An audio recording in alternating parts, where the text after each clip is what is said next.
در طول قرنها بشر همواره تلاش کرده که اسلحه‌های قدرتمندتر و پیشرفته‌تری رو بسازه که علاوه بر قدرت زیادشون استفاده ازشون هم راحت‌تر باشه.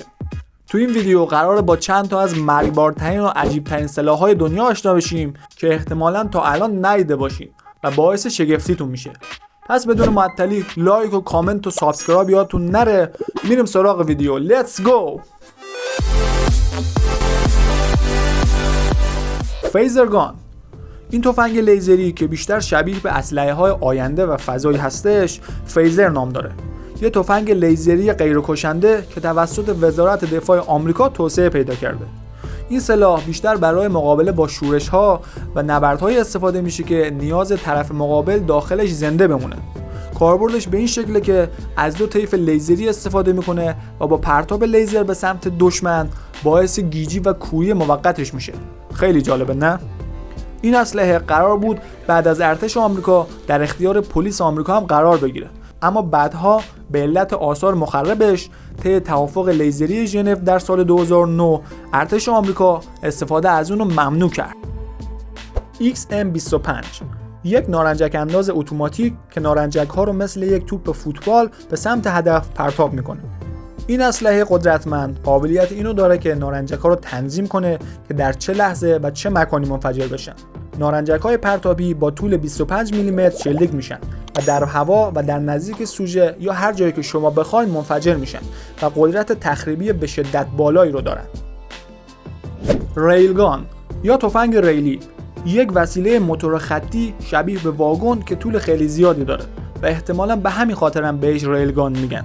این سلاح از نیروی الکترومغناطیسی برای پرتاب گلوله، اونم با سرعت خیلی زیاد استفاده میکنه و از هیچ گونه مواد منفجره برای پرتاب گلوله استفاده نمیکنه. تمام قدرتش رو از انرژی‌های جنبشی و حرکتی میگیره که میتونه به وسیله این قدرت گلوله‌ش رو با سرعتی چیزی نزدیک به 8.8 ماخ، یعنی 8 برابر سرعت صوت پرتاب کنه. واقعا دیوونه کننده است.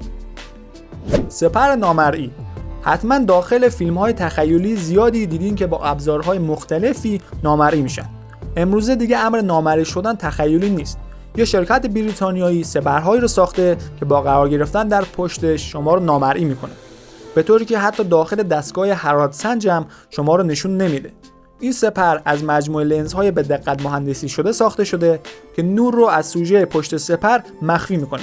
جهت لنزها طوریه که تا زمانی که سوژه پشت سپر قرار داره نور رو پخش میکنه تا افراد روبروی سپر نتونن سوژه رو ببینن. AA-12، شاتگان اتوماتیک AA-12 یه تفنگ ساچمه‌ای خودکاره که میتونه 300 گلوله رو در دقیقه پرتاب کنه و قدرت تخریبی به شدت بالایی داره. این اسلحه در سال 1972 توسط مکسول اکسیتون ساخته شده و بعداً حق امتیاز اون به آمریکا فروخته شده و پلیس آمریکا هنوزم داره از این اسلحه استفاده میکنه و هر ساله اونو ارتقا میده. اسلحه کورنر شات یا زاویه زن، یکی از کاربردی ترین و جدیدترین فناوری‌های نظامی دنیا. این اسلحه پیشرفته به تیرانداز این قابلیت رو میده که از گوشه‌ها بتونه تیراندازی کنه بدون اینکه خودش در معرض خطر باشه.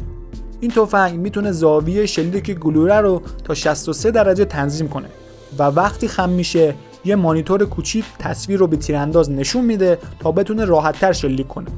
این اسلحه جذاب بسیار کاربردیه، مخصوصا برای درگیری‌های درون شهری. ربات جنگی مارس، با بهترین ربات جنگی جهان آشنا بشین.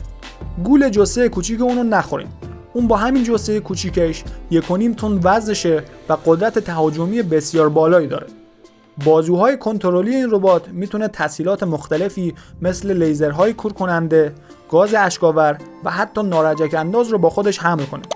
از این ربات توسط ارتش آمریکا در عراق استفاده شده. مسلسل برونینگ M2 یه مسلسل اتوماتیکه که با نوارهای فشنگ تغذیه میشه و با فشار هوا خنک میشه. این اسلحه علاوه بر وزن و طول زیادی که داره، از دقت و قدرت بسیار بالایی هم برخورداره و حتی میشه ازش به عنوان یه اسلحه تک تیرانداز استفاده کرد. این اسلحه از فشنگ‌های پرقدرت 12 میلیمتری استفاده میکنه که به معنای واقعی یه هیولاست. فقط تماشا کنی که چطوری یه ماشین رو نابود میکنه.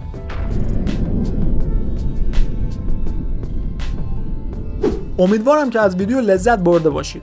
حمایت از من یادتون نره، لایک و کامنت و سابسکرایب کنید. عشق دارید. تا ویدیوی بعدی، بدرود.